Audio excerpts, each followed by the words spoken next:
dans cette vidéo, nous allons voir comment saisir les bâtiments de notre projet dans SaintCity et réaliser une première évaluation de leurs besoins et de leur consommation énergétique.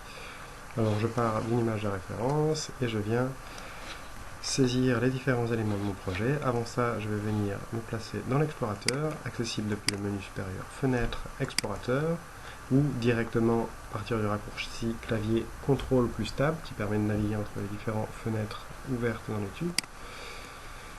Et moi je vais me placer au niveau de l'explorateur dans la fiche modélisation afin de renseigner les différentes données nécessaires au calcul et notamment la localisation du projet. On va dire qu'on est dans le département 75, qu'on est à Paris. La typologie urbaine qui sera prise en compte, typologie urbaine au sens de l'enquête nationale transport et déplacement, qui sera prise en compte pour l'estimation des consommations, des déplacements générés par les emplois et les logements sur la zone. Un fichier météo qui contient les données sur l'ensoleillement, la température et le vent à l'extérieur sur une base horaire. Ici, je prends les données pour la ville de Paris. Et maintenant, je retourne dans mon environnement de dessin, dans l'environnement de mon projet, accessible de nouveau par le menu Fenêtre ou directement à partir du raccourci clavier CTRL-Tab.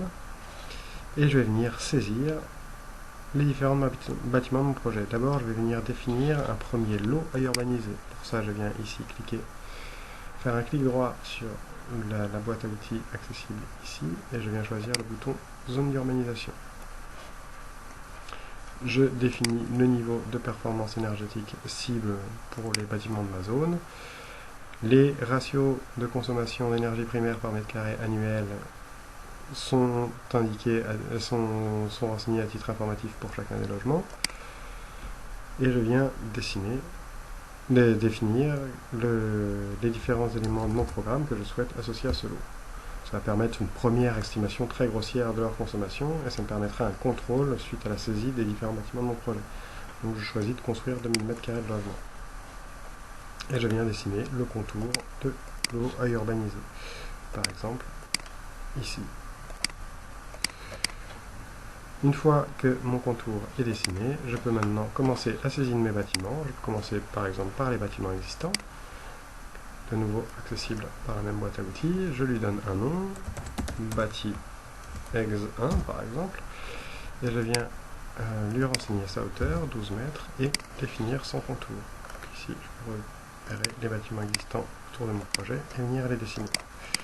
Rapidement, un premier, puis un deuxième, je ne vais pas tous les saisir ici, ce n'est que pour l'exemple.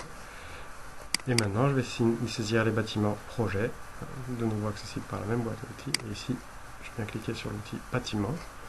Je l'associe à mon lot à urbaniser, mon lot 1. Je viens également lui donner un nom, par exemple bâtiment 1. Et je renseigne son usage parmi les différents usages de ma base de données. Ici, je ne propose que logement, bureau et commerce. Je vais saisir logement.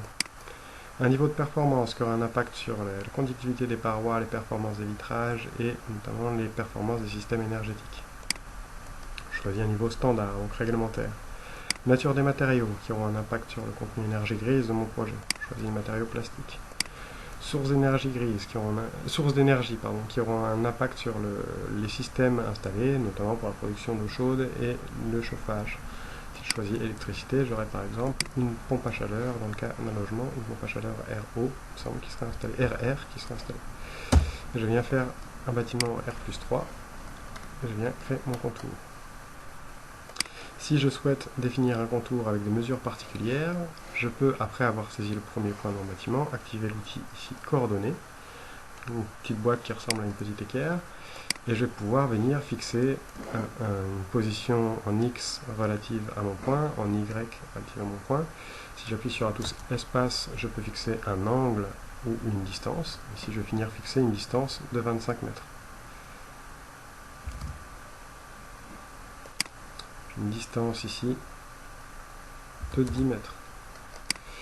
Maintenant, je souhaiterais fermer ma ligne de façon à obtenir un rectangle. Pour ça, ici, j'ai ma boîte de création de ligne qui a été ouverte au moment de la saisie de mon bâtiment. Je viens décocher la fermeture automatique et je viens lui demander de faire une fermeture orthogonale pour ma ligne à partir de ce bouton.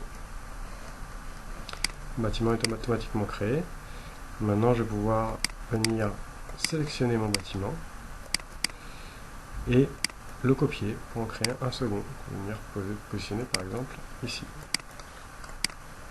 Mes bâtiments sont créés, je vais pouvoir lancer une première modélisation. Donc je retourne dans l'explorateur et je vais pouvoir venir ici lancer ma modélisation. Le calcul pour ce cas est très rapide, mais je vais tout de même couper la vidéo. Le calcul est fini, a duré une trentaine de secondes. Et maintenant, je peux directement imprimer des premiers fichiers de résultats. Petite particularité ici, avant l'impression des fichiers de résultats, si je viens me placer sur la fiche bâtiment, je vais cliquer ici directement sur bâtiment. Pour l'impression des résultats, j'ai l'option de le faire par bâtiment ou par étage. Ici, je vais choisir d'imprimer les résultats par bâtiment. Au niveau du menu imprimer, je choisis d'imprimer des résultats généraux, donc annuels, ou détaillés, horaires. Moi, je choisis des résultats annuels. Je viens cliquer sur créer résultats généraux. Je viens me placer dans le répertoire de mon étude. Et je donne un nom à mon fichier, par exemple j'aime, et j'enregistre. Les fichiers sont bien créés. On peut regarder rapidement à quoi ils correspondent. Donc si je rentre ici, par exemple, pour le fichier correspondant au bâtiment, je vais ouvrir le fichier qui s'appelle genbâtiment.csv qui a été construit dans le répertoire de mon étude. Et j'ai ici accès à mes besoins en chauffage, en rafraîchissement, mes consommations de chauffage, rafraîchissement, éclairage, ventilation, équipement et la production de chaude sanitaire.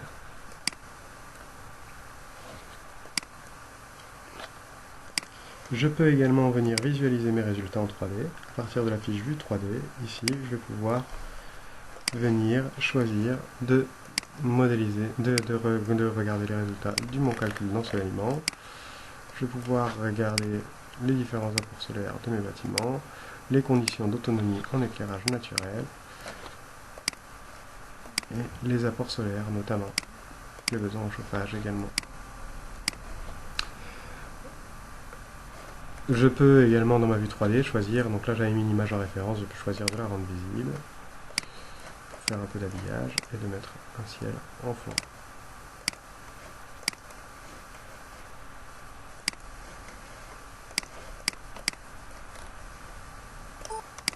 Voilà. Maintenant on peut également regarder, donc nos bâtiments ont tous été créés dans la fiche bâtiment. Zone d'urbanisation. On peut les retrouver ici tous bâtiments et venir modifier les propriétés pour chacun d'eux. Donc le niveau de performance choisi, la nature des matériaux, la source principale d'énergie.